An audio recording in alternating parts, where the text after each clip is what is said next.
Hiya! So it's a beautiful day in the woods today. It's October 19th and it's like 60 degrees out and the sun is shining and it's amazing. We're savoring the sun here at Empty Mountain while we have it. The forecast is calling for snow next week, and we've had a really wet and chilly fall so far, so this sun and blue skies, this is amazing. So today is empty the loo buckets into the compost bin day for our Humanure composting setup. And so I just thought I would talk about that a little bit and just kind of show you our progress and our setup. And now, interestingly, I may have already done this video. I really don't know. And I could go back and check, but I haven't. So this is a repeat and I've already done this video like a few weeks ago. Please forgive me. You know, as some of you know and have been following along, we've been really diligent about uploading a video every week. And sometimes I lose track about what the heck I'm posting about. Also, sometimes I film videos and they don't get used. And so I'm pretty sure I have done this video, but it may not have made it onto the channel. So anyway, so this year we got set up with a Humanure composting toilet system. Last year when we moved onto the land, we just dug a pit and had a pit style latrine because it's what we could do right away. But that is not a sustainable setup moving forward, and we want to be good stewards of the land. And so we learned about Humanure, and we bought the book. There's a book on it.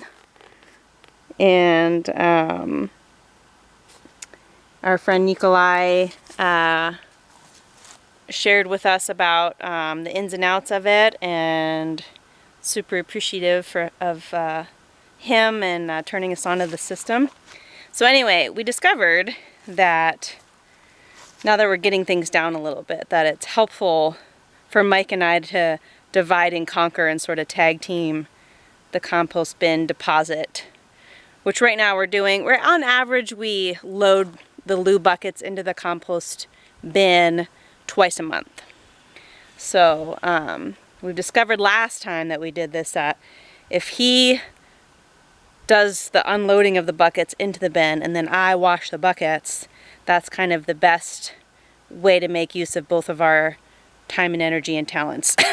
Because for me to hoist these 5-gallon loo buckets into, here's our compost bin, into the bin requires me to set up these ladders over the bin and have a board, which was working great, but it was still a lot for me to hoist the buckets up there and then get on top of the board and dump them in there. It was just pretty time consuming, but Mike can just pick them up with his height and might and dump them in, you know, just from the ground.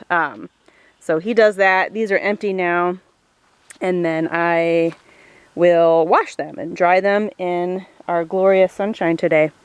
So here's our bin, and if you know, in the book you'll read, if you are interested in such things, it suggests that you build a bin that you can like deposit into for about a year, and then the bin is supposed to sit for a year untouched, and then you can make use of the compost for gardening, food purposes, food production purposes, and whatnot.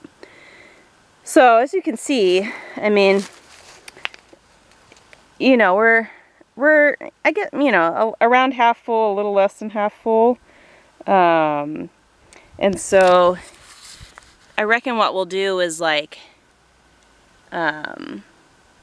next year when we get back in the spring, we'll build a second bin, because it's advised that you have 2 bins, one that's sitting and one that you're actively using. So we'll probably keep loading this bin next year for a little while. We'll build a second bin, and then sometime next year this will be able to just sit, and then we'll actively add to the second bin yet to be created. So, you know, when the compost is activated, the microbes are in there kind of doing their work. I mean, for as much as we've put in there already, it just breaks down really quickly. So like it looks big, and then, you know, after a little while, like you just like, wow, it really just shrinks down, which is kind of neat to see. So as you can see, so Mike already did the deposit, and this is open right now. So what I'm going to do is wash these buckets and dump the water that I use for washing them into the bin, and then I'll cover it with fresh straw. And so right now this is open, and as you can kind of see, there's just, you know, you can't really see anything in it as far as human waste goes, because the sawdust that we add to the loo buckets, you know, really does a good job at already starting to break stuff down and like mix stuff in, and so it's not, you know, so this is what it looks like after we do a fresh load into the unit. And yeah, right now, so we have like 8 buckets in rotation, and also 1 vegetable scrap bucket. So that's what we're working with right now. And I've been keeping track of things, and I did some number crunching, and here's my little booklet, the gold standard. I don't know if you can tell, or if you're a connoisseur of the Golden Girls like I am. This is Golden Girls notebook. Yeah, fun fact, the Golden Girls TV show from the 1980s, it's my favorite show. So, you know, I have wonderful friends who sometimes give me Golden Girls related things. It's delightful every time. So anyway, okay, so I've been keeping track in this little notebook. Whoa, okay, where did we go? Also of like the bin temperatures, because we have a thermometer that we keep in there. Okay, and I did some number crunching. So let's see. This is professional videographing right now. Okay, so since we started this composting situation, compost toilet setup, which was in May of this year,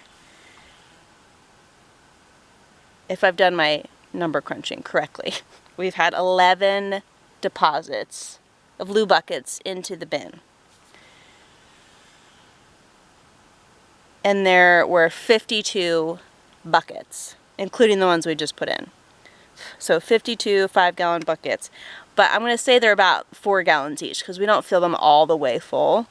And so that's a total of 208 gallons of human waste and sawdust. I mean, so there's a fair amount of sawdust, you know, in all of these buckets also, because every time you use the loo, you put sawdust in. So it's 208 gallons of human ore plus the sawdust, plus 12-ish gallons of vegetable scraps, because we only just started composting our vegetable scraps relatively recently. I think we just wanted to get like the whole system down and just sort of wrap our heads around the human ore part, and then we're like, oh yeah, we could add vegetable compost to it. And human ore, I mean, in the handbook it lists out, which is great, specifically what you can put in it and what you can't, and you know, you could put lots of stuff in there. Bones, you know, dead critters, meat, dairy, all the things. Basically it says like anything that the microbes would want to eat, you could put in there. So one of the things that it does not advise you to put in, it says don't put in there, is ash, which is actually something I just talked with Mike about this morning, because I cleaned out the wood stove and we had, you know, a bunch of ash. And I was like, oh, should we put that in there? And fortunately he remembered reading in there, and I double checked that it advises not putting ash in there. The microbes, they don't like it. So anyway, so we do not put the wood stove ash in there.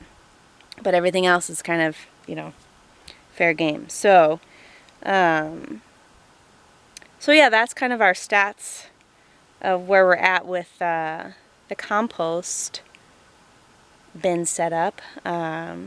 maybe I'll just take you on a tour of our outhouse, because it's delightful. I mean, you know, while we're here. So these, you know, so this is just a OSB box. I actually have it on my agenda this weekend to finish painting the outside to just protect the wood a little bit. You know, this is a temporary, you know, OSB is a temporary situation, but it's working great for now. We got these 2 windows from the Home Reuse Center in Missoula, which is great. Nicole likes metal signs. There's the crown jewel of Nicole's metal signs. Okay, technically it's her only metal sign, so I mean it is the crown jewel and it's also the only one. Because when we were downsizing, when we sold our house a couple of years ago, I got rid of the other ones. But I held on to that one, much to Mike's chagrin. I don't know what he has against metal signs. It's just not his cup of tea. You know, nothing's everyone's cup of tea. Anyway, so this, I asked our good friend Sarah Anderson if she would paint something lovely on the outhouse, and she did, and I love it so much. So our good friend Sarah painted that. Mike built this handy latch, and it latches on the inside too, so when people come here and we lead events, we tell people, okay, if the latch is down, that means nobody's inside, which is a little counterintuitive. If the latch is up, that means somebody's in there because they've gone in and latched it from the inside. Yeah, so anyway, this is where we stock our empty buckets for storage. And then here's our compost toilet commode. And this is our sawdust bucket. And we store extra toilet paper and supplies in this little cooler. And we have a little sign here, instructions. Be here now sign. This is an inspirational outhouse. That's what's happening here.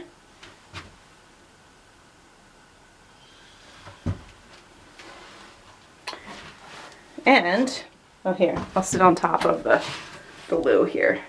And then this is, you get a view of the whole world when you sit in here. I mean, that's next level. And I'm someone who likes to surround myself with good messaging, and also I like to save and display cards that I'm sent from my lovely friends and family. And so that's what's happening here. Most of these have been sent by friends and family, although some of these I've made myself, like these little calligraphy ones here.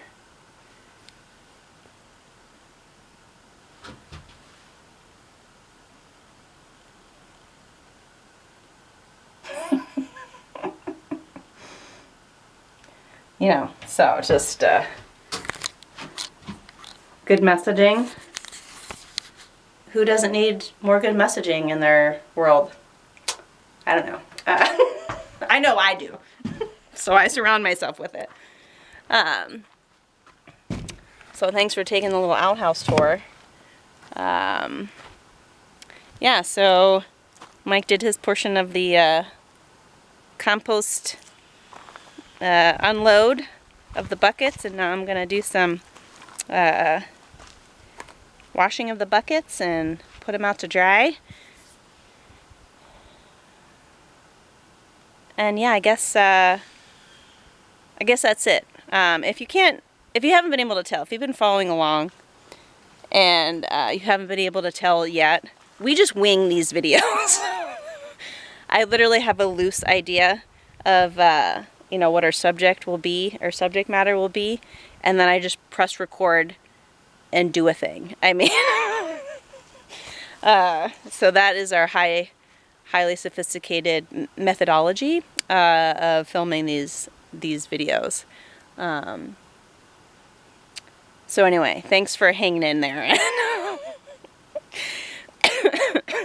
And yeah, tuning in, and we appreciate you. And yeah, we'll do a couple more videos before we head south for the winter.